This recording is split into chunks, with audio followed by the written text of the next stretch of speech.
តោះគ្នាចំនៅចំណុចមួយទៀតគឺយើងរៀនទៅអូននឹងការធ្វើសំណួរបែបប្រភេទចន្លោះអញ្ចឹងខ្ញុំចុចលើនឹងមកបាទ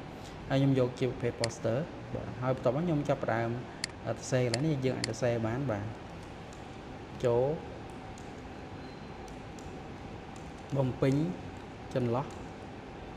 ខាងក្រោមឲ្យបានត្រឹមត្រូវយើងអាចសរសេរប្រភេទអញ្ចឹងបានហើយបន្ទាប់មកនេះលោកគ្រូអាចមើល instruction របស់គេនេះ instruction ខ្ញុំ break តិចក្រៃលោលោកគ្រូមើលតាមទូរស័ព្ទអញ្ចឹងអញ្ចឹងពាក្យរបស់គេយើងអាចមើលបានបើយើងឲ្យសិស្សបំពេញចន្លោះគឺយើងឲ្យគាត់នៅបំពេញក្នុងចន្លោះផ្កាយហើយបើឲ្យគាត់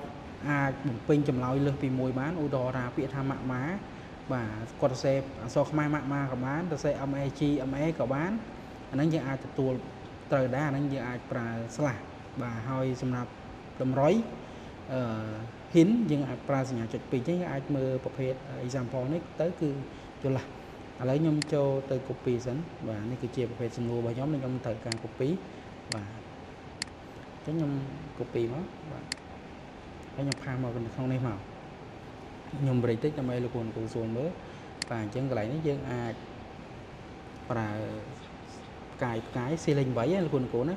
អញ្ចឹងចំណុចត្រូវរបស់វាគឺគេហៅថាអីគេ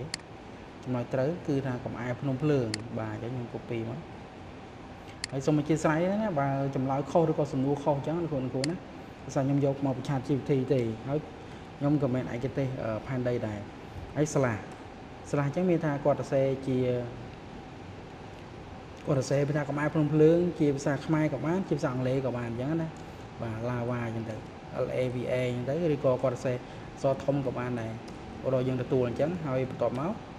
បើលោកគ្រូចង់បានធ្វើជា hint ធ្វើជាតម្រុយអញ្ចឹងណាធ្វើជាតម្រុយគឺយើងប្រើសញ្ញាចុច2តែយើងមិនដាក់ក៏បានដែរអត់បញ្ហាទេចុច2អញ្ចឹងដាក់កំអែលដែលហូរមកអញ្ចឹងណាហើយបន្ទាប់មកខ្ញុំអូសមកលើមកចុចពាក្យដានមកហើយបន្ទាប់មកកន្លែងនេះខ្ញុំអាចស្រែកស្អាតមកបាទដាក់ប៉ុណ្្នឹងចុះនៅកណ្ដាលអញ្ចឹងបន្ទាប់មកចូលមក view ដើម្បីតេស្តជូនលោកគ្រូមើលបាទអញ្ចឹងចុច play បាទខ្ញុំថយសលេងសិនខ្ញុំអមរកឡើងនេះអញ្ចឹងកន្លែងនេះសិស្សគាត់អាចមើលបានណាអញ្ចឹងគេថានៅពេលដែលម៉ាក់ម៉ាហូរចេញមកទៅខាងលើនៃភ្នំភ្លើងអញ្ចឹងគាត់សរសេរអូថគាត់ចេះតែសរសេរណាបាទអញ្ចឹងគាត់ check តិចខុសហើយបាទអញ្ចឹងគាត់អាចធ្វើឡើងវិញបានហើយគាត់ចុចសញ្ញានេះដើម្បីមើលតម្រុយពេលខ្លះគាត់រហូតនឹកអត់ឃើញទេអញ្ចឹងកំអែលដែលហូរមកអញ្ចឹងគាត់អាចនឹកឃើញគាត់ថាម៉ាក់ម៉ាអញ្ចឹងទៅឬក៏កំអែលភ្នំភ្លើងអញ្ចឹងទៅអញ្ចឹងគាត់នៅឃើញគាត់កំអែលភ្នំភ្លើងបាទ